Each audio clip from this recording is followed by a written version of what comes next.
উপস্থিত আছেন আমার আরেক প্রান্তীয় ছোট ভাই নাহিদ। সংগ্রামী এত নিরাপদা দেখতেছি আপনারা সকলে জানেন আমাদের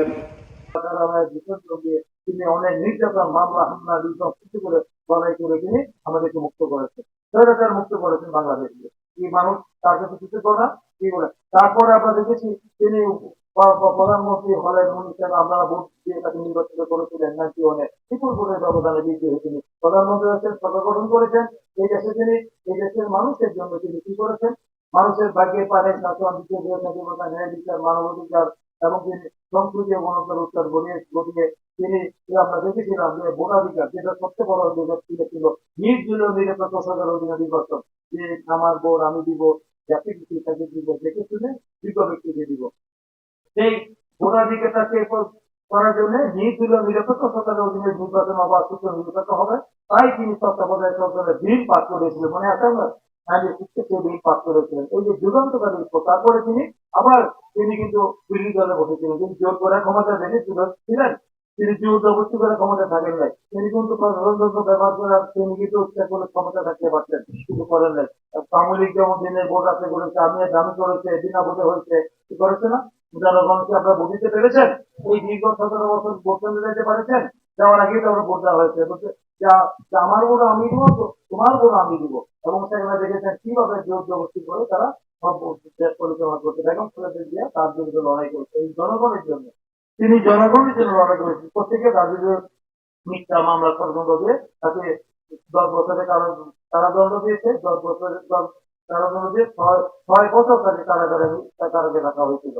6 বছর তিনি বিনা কারণে বিনা অপরাধে তিনি প্রতিহিংসা, শেখ হাসিনার প্রতিহিংসার কারণে তিনি কারারুদ্ধ ছিলেন এবং জনের জন্য একটি ভবনে রেখে তাকে প্রয়োজনীয় করে তাকে মৃত্যুর দিকে ছেড়ে দেওয়া হয়েছিল, যার কারণে তিনি 4 বছর তিনি উন্নত চিকিৎসা জন্য তাকে বিদেশে পাঠানো হয়নি। অনেক আবেদন নিবেদন করার পরও তাদের সেই পাঠান মহিলার তার একটু মানে একটু পর্যন্ত আমাদের সেটা সহানুভূতি হয়নি, তাকে হত্যা করার জন্য চেয়েছিল, তাকে হত্যা করে ক্ষমতাকে চিরস্থায়ী করবে, কেমন পর্যন্ত তারা ক্ষমতা থাকবে। পৃথিবী ইতিহাসে কেমন কোনো ক্ষমতা থাকতে পেরেছে? জনগণের উপর অন্যায় অত্যাচার নিপীড়ন করে নমরুদ টিকতে পেরেছে, শেখ হাসিনাও টিকতে পারে নাই। দেখেছেন তাকে বাড়ি পুড়িয়ে দেওয়া হয়েছে, আমার অফিস পুড়িয়ে দেওয়া হয়েছে, আমাকে সন্ত্রাসী দিয়ে পুলিশ দিয়ে গুলি করে হত্যা করতে চেয়েছিল। জানে না কিভাবে নির্যাতন, মামার মতো নির্যাতন কি নতুন জেলাতে বাংলাদেশে কতজন হয়েছে বলেন? আল্লাহ রসের মধ্যে রেখে গেছে। এবং বেগম খালেদা জিয়া তুমি তারা তোমাকে হত্যা করতে গেছিল, আল্লাহর মায় দুনিয়ার মায়। প্রতিহিংসার রাজনীতি করলে কি পরিণতি হয়? শেখ হাসিনা আজকে কোথায়? শেখ হাসিনা আজকে বাংলাদেশকে পালিয়ে যেতে বাধ্য হয়েছে। এই যে তার ক্ষমতার ব্যবহার করে আল্লাহ সীমা লঙ্ঘনকারী পছন্দ করে না। আল্লাহ যাকে সম্মান দেয় সেই সম্মান কেউ নষ্ট করতে পারে? আল্লাহ আল্লাহ সম্মানও দিতে পারে, ব্যর্থ করতে পারে। যে তাই আল্লাহ বলছেন যে সীমা লঙ্ঘন করে আল্লাহ পছন্দ করে না। তাই যারা সীমা লঙ্ঘন করেছে এবং যারা জনগণের অত্যাচার করছে, নির্যাতন করেছে, তাদের একই করে নিতে হয়। বেগম খালেদা জিয়া কোনোদিন প্রতিহিংসা রাজনীতি করেছে বলেন? করেছে? একই কথা বলেছে, আমাদের আওয়ামী লীগ সন্ত্রাসী বিরুদ্ধে কথা বলেছে, সে মানে প্রতিহিংসা প্রতিশোধের রাজনীতি বারবারই বলেছেন। তার যে এই যে আমাদের ঐতিহাসিক ছাত্র গণঅভ্যুত্থানের মধ্য দিয়ে যে হাসিনা পতন হয়েছে, তারপরে তার বক্তব্য দিয়েছে, সেই বক্তব্য তিনি বলেছেন যে আসুন প্রতিহিংসা প্রতিশোধের রাজনীতি পরিহার করে আসুন আমরা এই দেশে সবাই মিলে মিশে একটি সুশীল সংবিধান রাষ্ট্র গঠন করি। তিনি কিন্তু প্রতিহিংসা রাজনীতি করেন নাই। এই যে ওবায়দুল কাদের বলছিল আওয়ামী লীগের পতন হলে বিএনপির হাতে 10 লক্ষ লোক নিহত হবে, একটা লোককে আহত হতে পারে। এই আলাপ বলে যে আওয়ামী লীগের কোন বাড়ি করে আমরা হামলা করে জনগণ আগামী দিনে বলছে ক্ষমতা কোথায় করবো? ক্ষমতার মধ্যে একটা দাম্ভিকতা অহংবোধ আছে। ক্ষমতা আমি কি হতে ক্ষমতা কথার মধ্যে একটা মানে অহংকার গর্ব আছে, এই জন্য উনি ক্ষমতার কথা বলতে চায় না। বলছে ক্ষমতা মহান রাব্বুল আলামিনের, তারপরে হলো দেশের সকল রাজনৈতিক ক্ষমতার উৎস জনগণের। তাই জনগণ যদি আমাকে দেশ পরিচালনার আমাদেরকে দায়িত্ব অর্পণ করে, সরকার গঠন করার সুযোগ করে দেন, তাহলে কিন্তু আমরা এই দেশের মানুষের কল্যাণে একটি জাতীয় সরকার গঠন করে আমরা মানুষের কল্যাণে মঙ্গলে আমরা একটি রাষ্ট্র সংস্কার মেরামত করে এই দেশে আইনের শাসন, স্বাধীনতা, ন্যায় বিচার, মানবাধিকার মানুষের কল্যাণে আমরা কাজ করবো। যেন কোনো এই দেশের জন্য কোনো স্বৈরাচার, জামিগর সরকার, মাফিয়া সরকার, অবৈধ সরকার দখল করতে না পারে। তার মধ্যে দুই একটা কথা বলে শেষ করছি। তিনি যে একটি দফার মধ্যে আমাদের যে উল্লেখযোগ্য কৃষক ভাইদের জন্য বসে কৃষি কাজ করেছে কৃষি কাজ এবং তিনটি ফসলের মধ্যে একটি ফসলের ক্ষতি গাড়ি থাকে আমাদের 10 মিনিটের রাস্তা আর আমাদের চলার রাস্তা 1 ঘন্টা লাগে আর যে শ্রীপুরে আসতে আমাদের প্রায় আধা ঘন্টা লেগে যায় তাই না।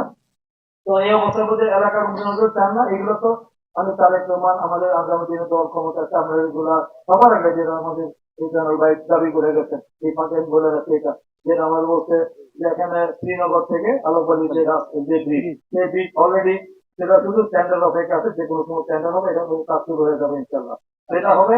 আচ্ছা বলছেন যে এখানে যে আপনাদের বলছেন যে রায়পুরের সাথে যোগাযোগ করার জন্য যে রাস্তা মণিপুরি পাড়া থেকে তোতাদিলা যে রাস্তাটা সেটা আমাদের হবে এবং আপনাদের এখানে বেরিবাদে যে যাত্রা যে বেরিবাদ এখানে যাওয়া দরকার নদী ভাঙ্গন থেকে আমাদের প্রত্যেক বিটাবাড়ি যেন নদীগত বিলীন না হয়ে যায় তার জন্য বেরিবাদের ব্যবস্থা করা হবে এটাও আমাদের পরবর্তীতে আমাদের আমাদের পরিকল্পনা রয়েছে যেটা আমাদের কার্যক্রম বলছে উই হ্যাভ এ প্ল্যান সেই প্ল্যানের মধ্যে এগুলো কিন্তু সবই আছে এবং আপনাদেরকে এখানে শুধু তাই নয় এখানে আমাদের ওই যে ওই শান্তি শৃঙ্খলা রক্ষার জন্য কোনো চাঁদাবাজ কোনো সন্ত্রাস কোনো মাদক মানে সম্রাট থাকতে পারবে না।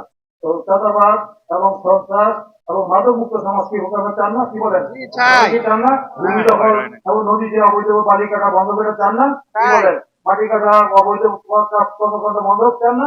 এখনের জনগণ কোনো মামলা মোকদ্দমা হবে না কোনো অন্যায় ভাবে আমাদের সাধারণ জনগণ তারা যেন প্রতারিত না হয় এই কাজগুলি তো আমাদের দলের এই আপনাদের যে নদী যে এখন নাব্যতা কমে গেছে এখানে আপনাদের যে নদী যদি খালটা খনন না করা হয় তাহলে আমাদের স্পিড বোট মানে মানে মানে ভালোভাবে চলতে পারছে না কারণ নব্যতার কারণে সেখানে আটকে যাচ্ছিল আপনাদের এখানে নদী খনন হয়ে কি চান না তারা নদী খনন এবং খাল খনন যদি সঠিকভাবে হয় পানি যদি জড়ানো থাকে তাহলে মাছও থাকবে আপনার সঠিকভাবে আসতে পারবেন এই এলাকার উন্নয়ন হবে এলাকার উন্নয়ন চান তো নাকি এলাকার উন্নয়ন যদি চান যদি মানুষের প্রচার নাম অতীতে আমেরিকার আমাদের অন্যায় অত্যাচার নিপীড়ন নির্যাতন গুম হামলা হয়েছে তারা ধনী আরো ধনী হয়েছে গরিব আরো গরিব হয়েছে তারা লুটপাট করে তারা ধনী তারা শুধু আঙ্গুর করে কলা গাছ না আঙ্গুর করে বট গাছ হয়েছে তারা বাংলাদেশের সমস্ত টাকা লুটপাট করে দিয়েছে অর্থাৎ 30 লক্ষ কোটি টাকা বিদেশে তারা পাচার করেছে তাই তারা দুরাশি তারা অনেকে আবার অনেক ইসলামী দল আছে কিছু দল আছে যারা মুনাফে কথার কাজের সাথে কোনো মিল নাই যারা এই মেনে বিশেষ গতিতে সেই সব ব্যাপারে সতর্ক থাকবেন সতর্ক থাকবেন যে তারা আসলে আওয়ামী লীগের থেকে আরো অবস্থা খারাপ হবে এবং আওয়ামী লীগের আমলে যে অত্যাচার নির্যাতন হয়েছে ইনশাল্লাহ আগামী দিনে এই দেশে আর কোনো অত্যাচার নির্যাতন হবে না দলের মধ্যে যদি কোনো সন্ত্রাসী থাকে আমাদের আমরা এই কথা বলে দিতে চাই তাহলে কোনো সন্ত্রাসী কোনো চাঁদাবাজ তারপরে কোনো ভূমি দখলকারী যাই হোক ভূমি দস্যু যেটাই হোক যারাই হোক যারা দলের মানে অনৈতিক কর্মকাণ্ড করবো যারা যাদের অপকর্মের দায় যারা এইসব অপকর্ম তাদের বিরুদ্ধে জিরো টলারেন্স বলছে আমাদের একটি চেয়ারম্যান